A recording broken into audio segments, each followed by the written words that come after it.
Hello and welcome to Via Metanoia. My name is Brittany. Today we are talking about reactive abuse and how to avoid it. I am expanding on a short that I made about three ways you can avoid reactive abuse. And those three ways that I mentioned, get my notes out, are building emotional awareness. That was not English. Building emotional awareness, which is basically knowing your triggers. 2, focusing on self-control instead of their behavior. And then 3, preparing an exit strategy for toxic conversations. Okay. Now I'm going to go into each one a little deeper. But first, let's talk about what is reactive abuse. The point of reactive abuse is to push someone past their limits and get them to act out of character, either verbally or physically, in response to ongoing abuse. These reactions are often taken out of context or used by the abuser to claim that the victim is equally at fault.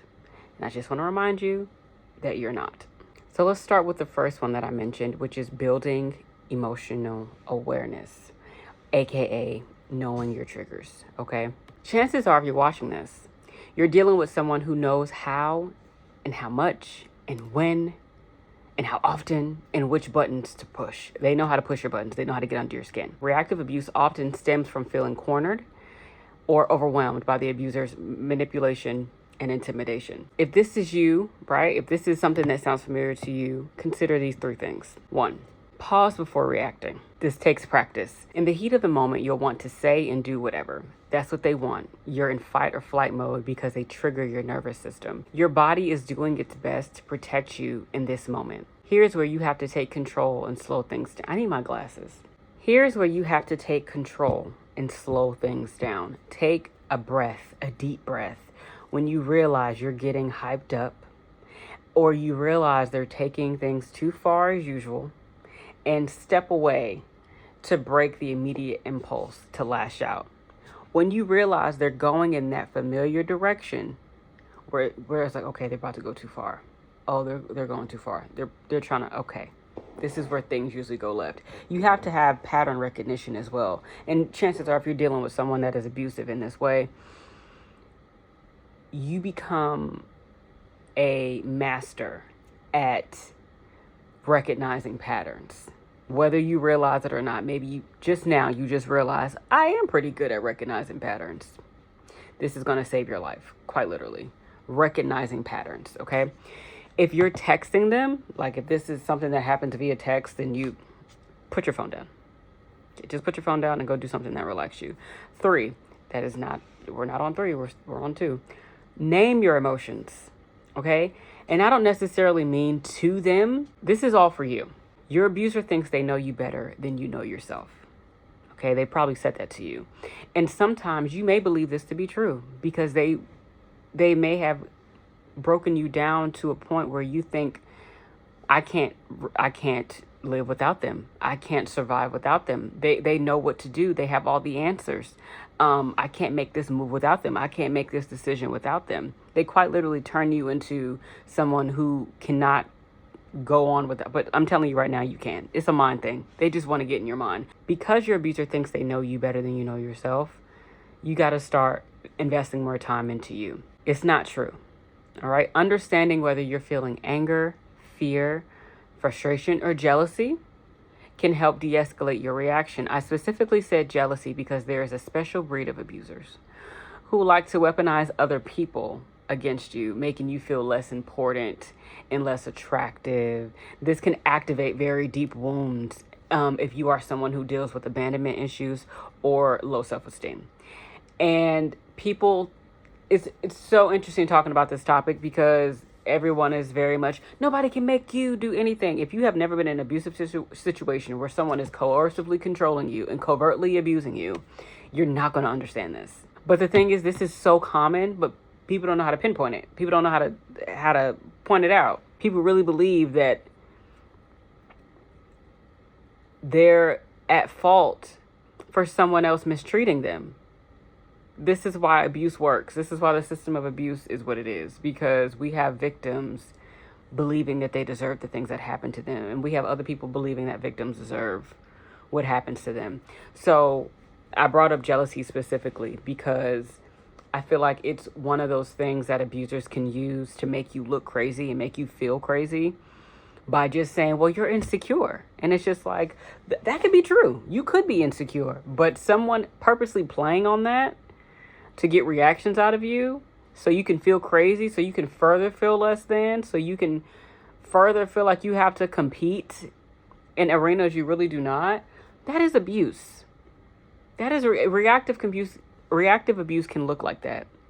I brought that up specifically because for some reason people don't want to admit that they feel jealousy. I'm not a jealous person. Everybody feels jealousy.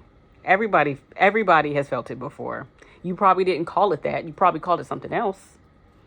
This is why naming your feelings is so important. This is why really knowing yourself is so important. Your abuser knows you. They know you. You have to get to know yourself.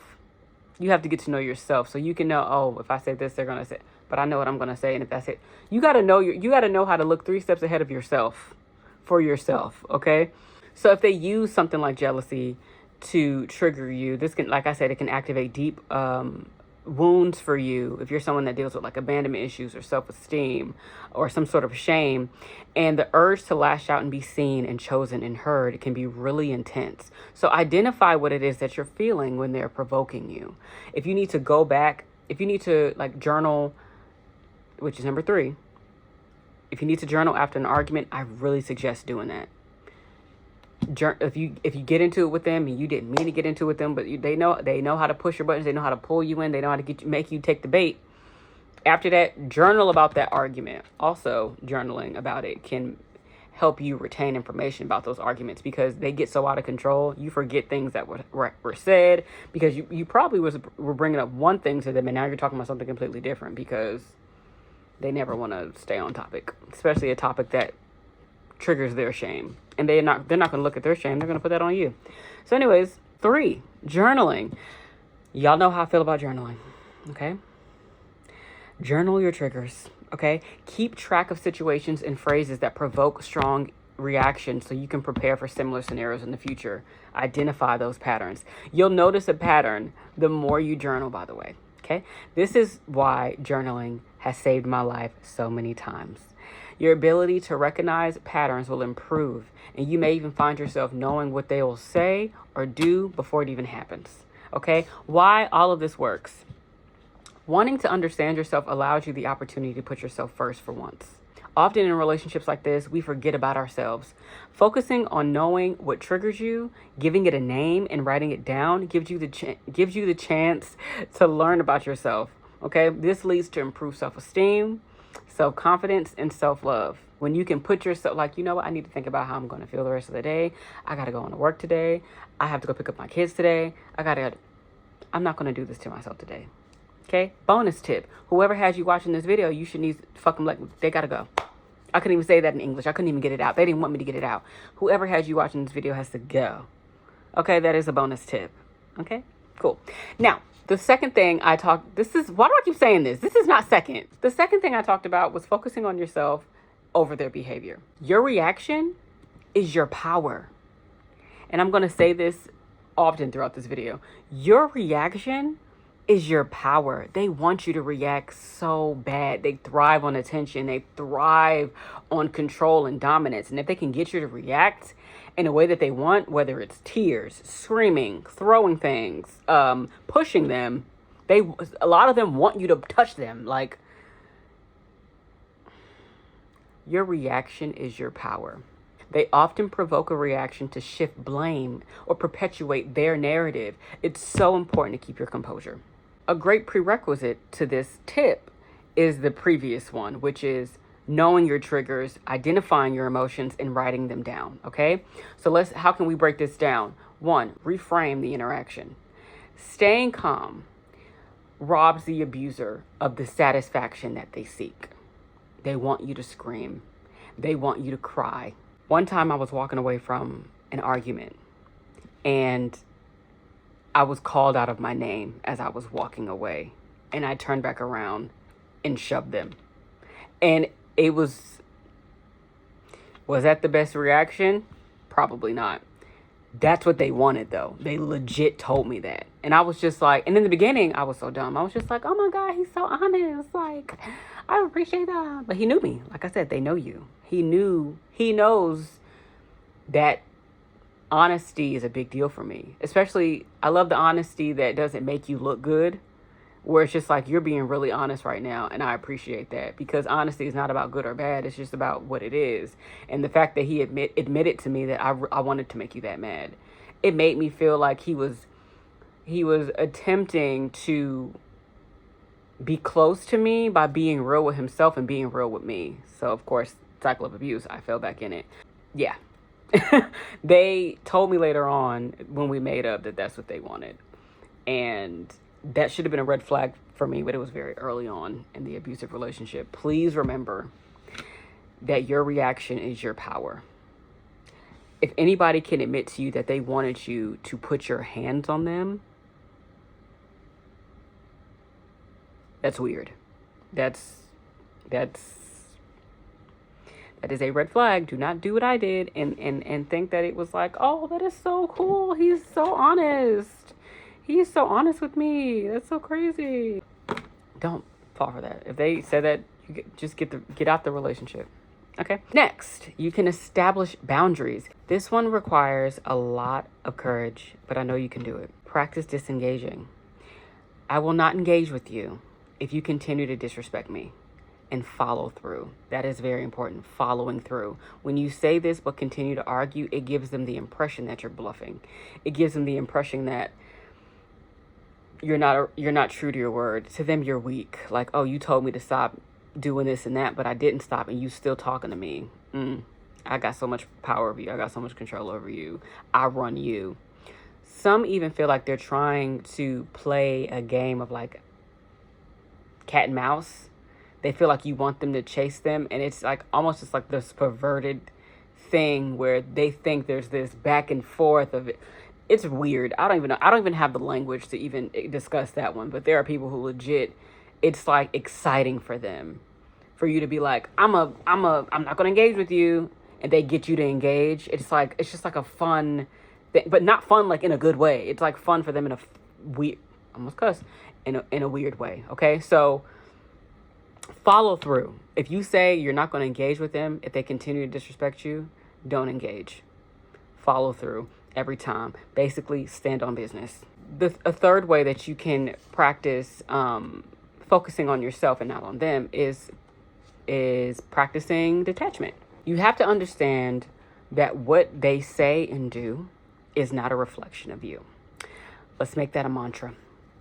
What they say and do is not a reflection of you. Do this in the mirror so you're talking to you. Even though that they are, that's not English. Even though they are mean, it has nothing to do with me.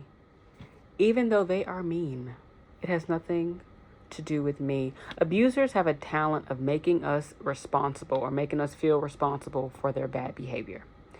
I was blamed for all kinds of things, and it worked. I felt responsible for them as if they were my child, like quite literally. Anytime I broke up with them, I broke up a few times before like officially being done. If you're someone who has broken up and gone back together with your abusive ex, you're not alone. It's actually very common. It's actually very normal in relation to the pattern cycle of abuse. It's a thing that happens in abusive relationships, where you leave and come back, It's normal in terms of like the research behind it, not normal like, oh, it's okay, it's normal. No, that's not what I mean.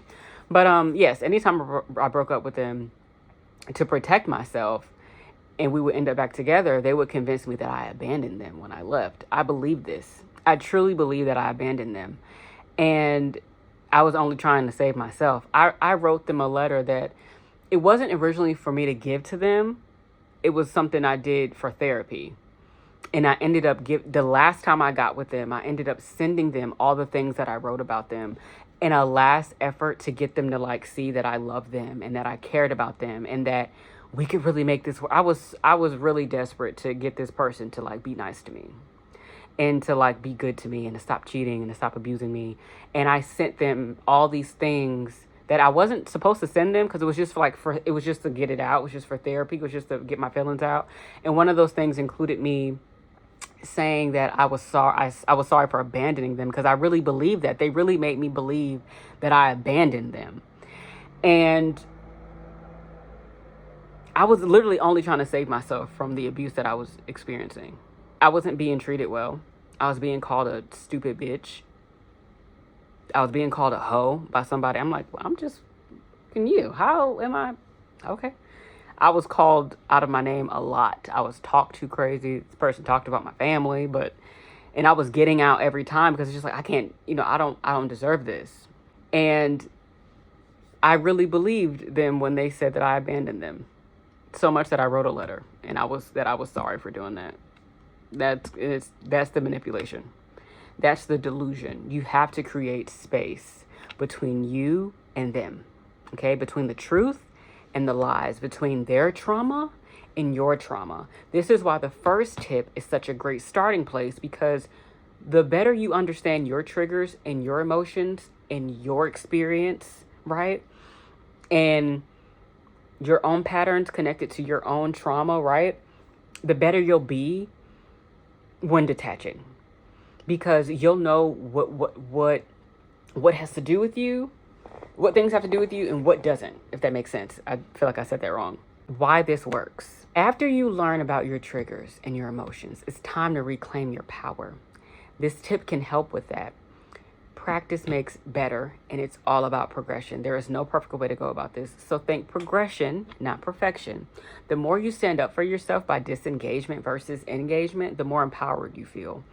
Often we think saying what we need to say to them in the moment is the way to go. And in normal instances, it is.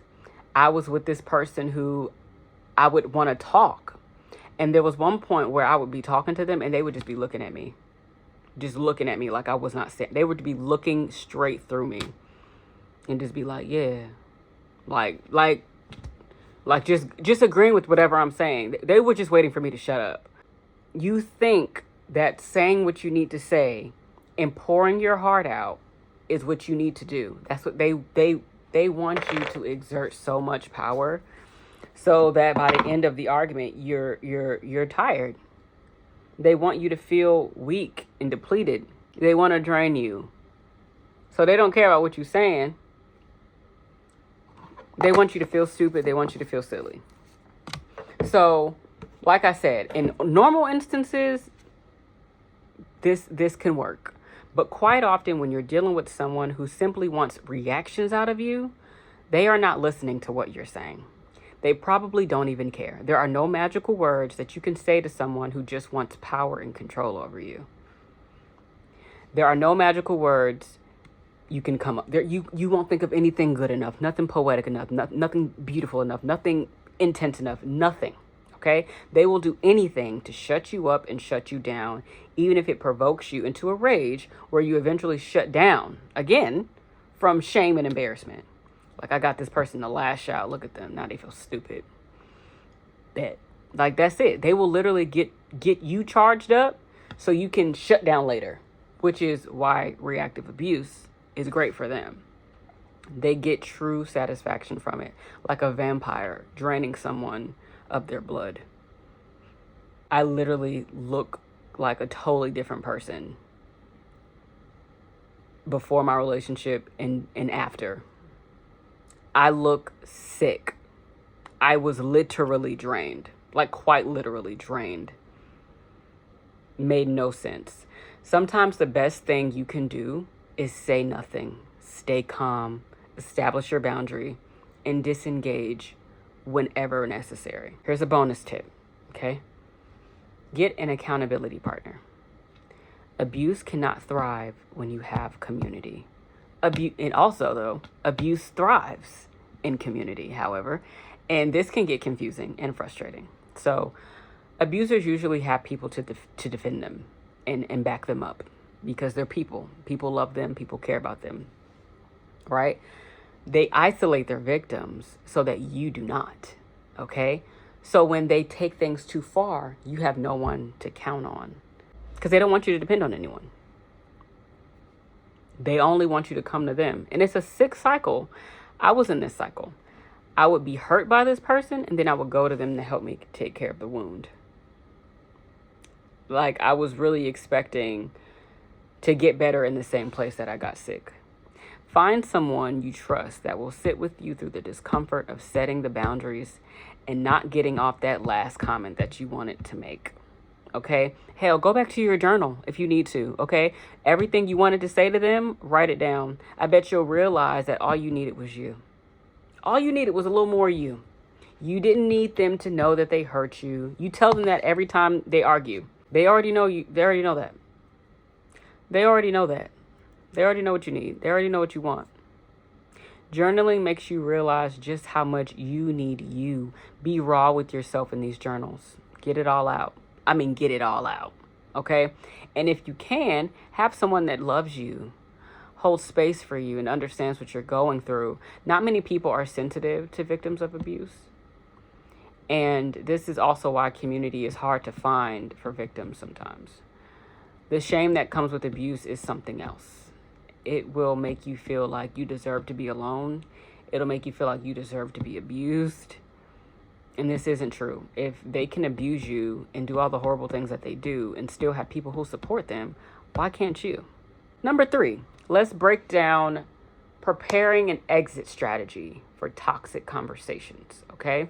This step can be easier with the previous steps of writing down the triggers, knowing yourself, knowing what's going to set you off, knowing how to disengage. And now it's all about having a plan for when tensions arise, okay? By preparing in advance, you can disengage gracefully and avoid being pulled into reactive abuse. So here's how you do that. Number 1, set boundaries ahead of time. Let them know that you're not going to stick around for disrespect and verbal abuse. This is easier said than done for some people, depending on your situation. And I encourage you, if necessary, to have your accountability person on speed dial if you need someone to call the cops for you. I'm not a crisis expert, okay? I just think it's important that at least one person knows what you're dealing with and how y'all communicate the level of danger is between y'all. So if it's at a 1, make sure they know that however y'all communicate. But if it's at like a 7, between a 7 and a 10, make sure y'all have some type of communication about that as well. Like, hey girl, dragon emoji, be on the way.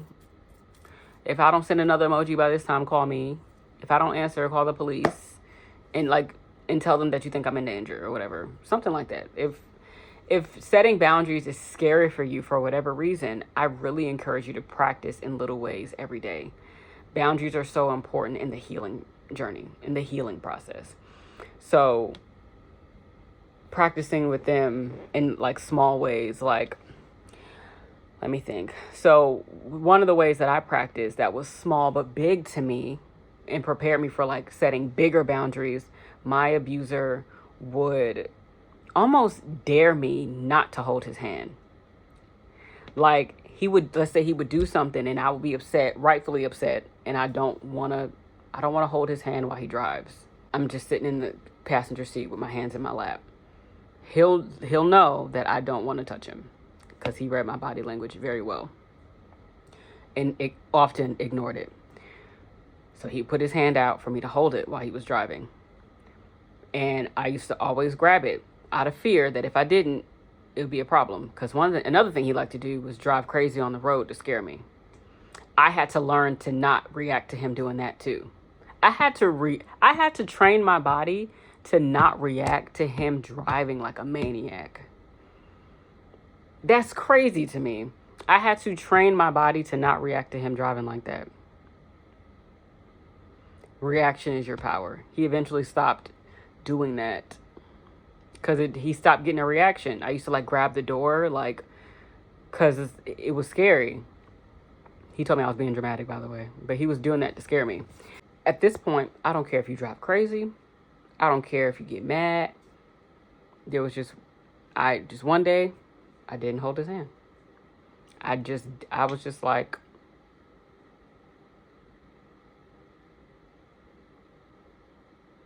One time I was holding his hand and stopped holding his hand. That made him mad too. Probably made him madder. But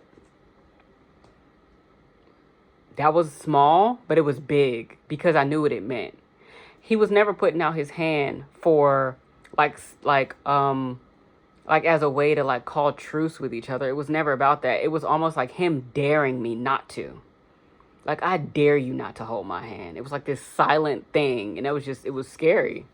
Because if I didn't do what he wanted me to do, at some point I had to pay for it in some kind of way. If I made him mad before we got in the car, he gonna drive crazy in the car. If he put his hand out and I didn't hold his hand, I had to pay for it in some type of way later. Like, him putting his hand out became a threat to me. He trained my brain to look. Usually if somebody puts their hand out for you, it's a sweet thing. It stopped being sweet because it was never sweet. It was about control. Let me see if I can. They want to see how much control they have over you. So if there's something little that they do that you know is like part of the game, see how you can respond differently to that. It's like it's big, but it's small compared to like, I'm not going to speak to you if you talk to me. I'm not going to speak to you if you talk to me like this. Or I'm going to leave if you start yelling at me. Or I'm going to leave if you try to intimidate me. Or if I feel like you're trying to manipulate me. I'm not going to engage. It's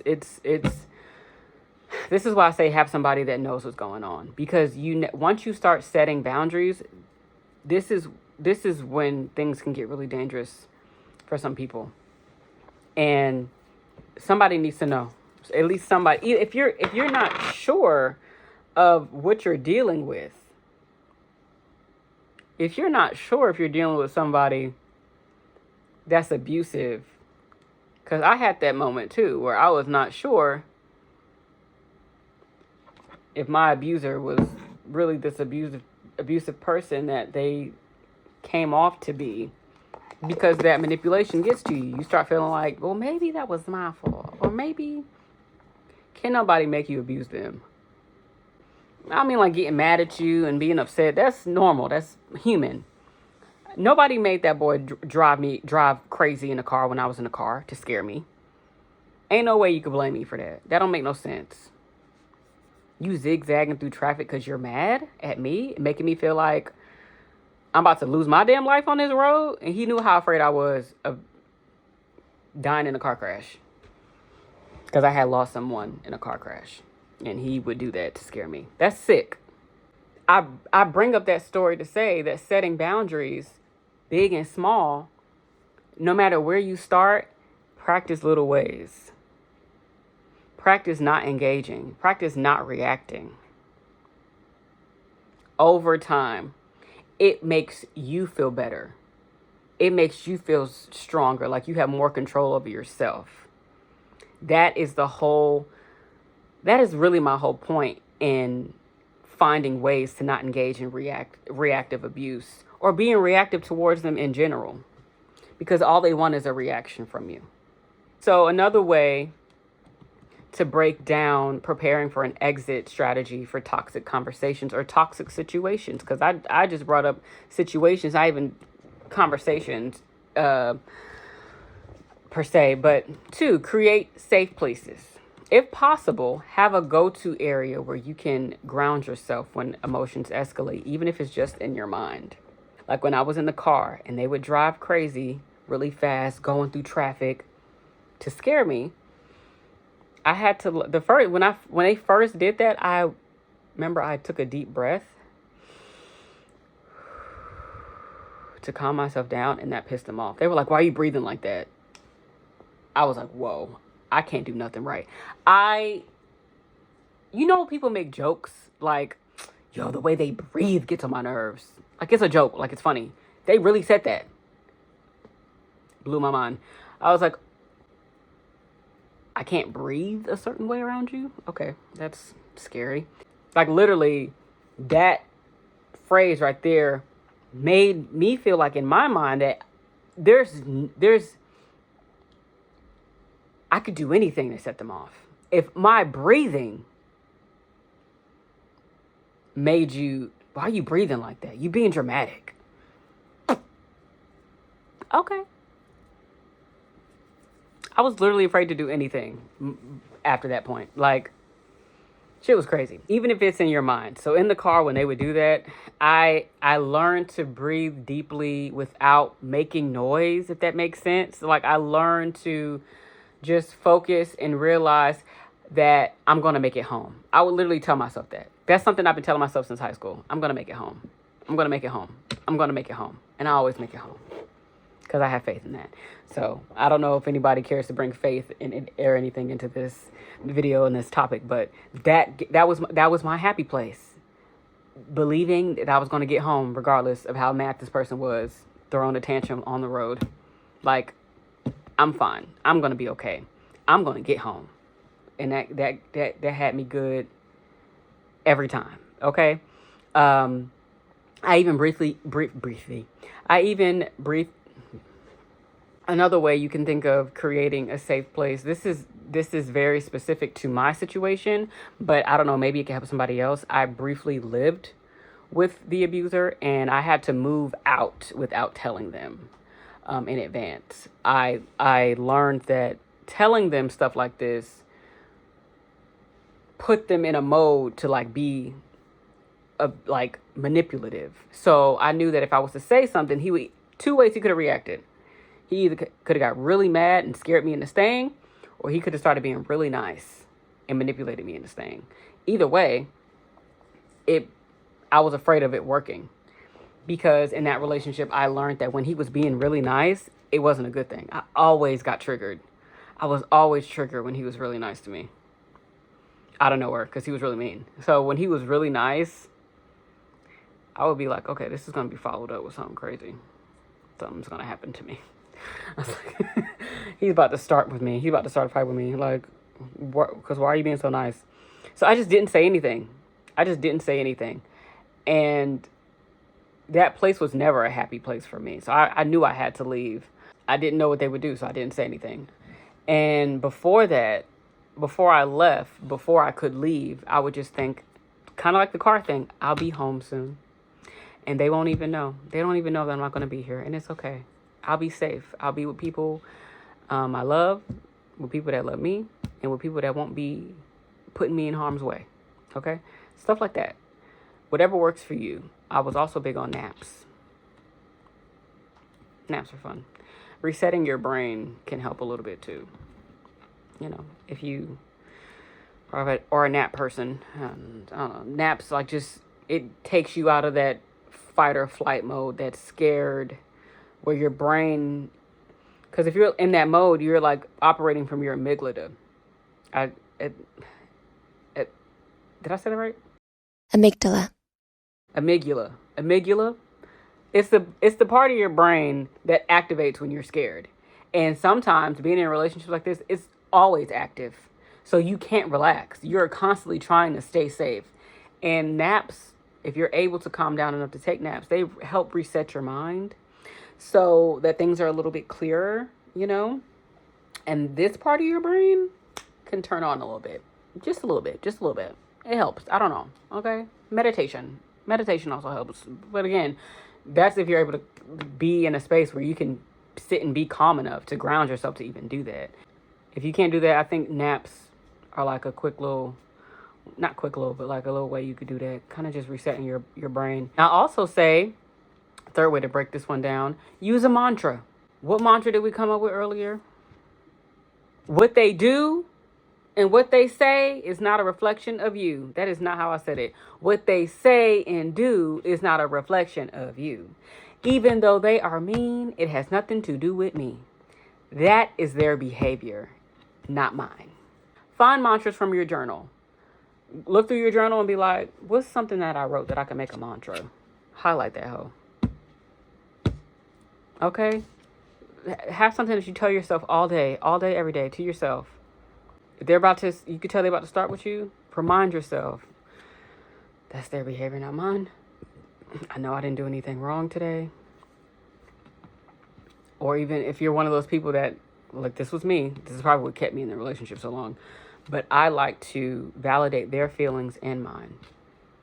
They're behaving like this because of X, Y, and Z. That's fine. They have space to do that. They have every right to feel how they feel.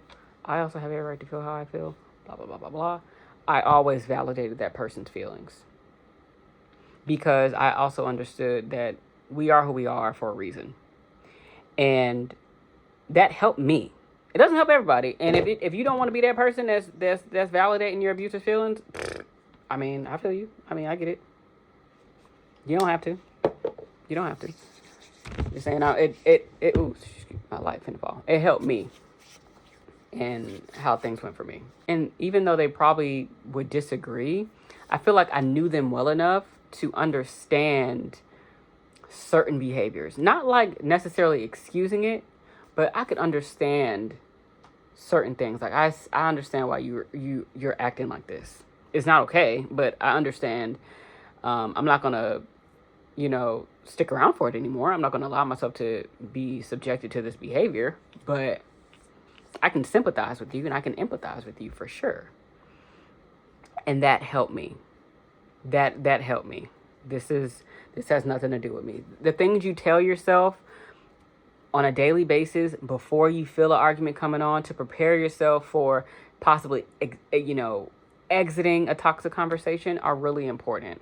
And for me, it was important to understand this person beyond the abuse and within the abuse. Like it helped me to understand them, the things that I wrote in my journal and that I expanded on in my journal about them and all that good stuff. It really helped me. Why this helps? This advice is all about self-advocacy, advocating for your own healing and your own protection by giving you practical tools to avoid being drawn into toxic energy, because reactive abuse is all about taking the bait.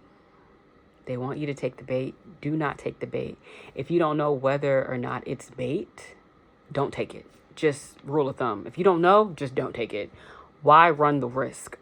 This is why all these tips work so well together. Know yourself. Know your triggers. Know your emotions. Name them. Don't engage. Detach. Set them boundaries. And mentally prepare yourself if you are not prepared to leave just yet. Mentally prepare yourself to engage in certain conversations if for whatever reason you understand that I might have to engage in this conversation right now. If you've never been in a situation like this, you may not understand why sometimes you have to have certain conversations with them. You have to engage in certain conversations with them just based on pure circumstance. If I don't talk to them, this will happen. If I don't talk to them, this will happen. Like, it's really like, what is the best thing for me to do in this moment? Mentally preparing yourself for conversations with them is just important. And if you do everything before that, I think conversations with them kind of get easier in a sense. They're still stressful. They still trigger you though. Like, by the time I realized that I was in a better space, engaging with them still stressed me out, but I was more prepared. And because I started pouring into me more, I started remembering who I was. And hopefully this advice helps you remember who you are. And I got a bonus tip for your ass. Leave them. If you can leave, get the fuck out of Dodge. That's all I'm going to say. If you are watching this video and you made it to this point, my bonus tip for you is to leave them. You're not doing anything wrong by leaving them. Leave them and let them stay left. Stay left when you leave. Because that is right. Okay, so hopefully that helped somebody. I really hope it did.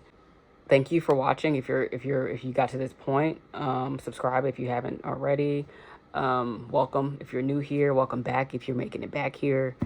Yeah, my name is Brittany. This is Via Metanoia, where I am healing and laughing and growing and all the things. And I'm helping people the way I needed help.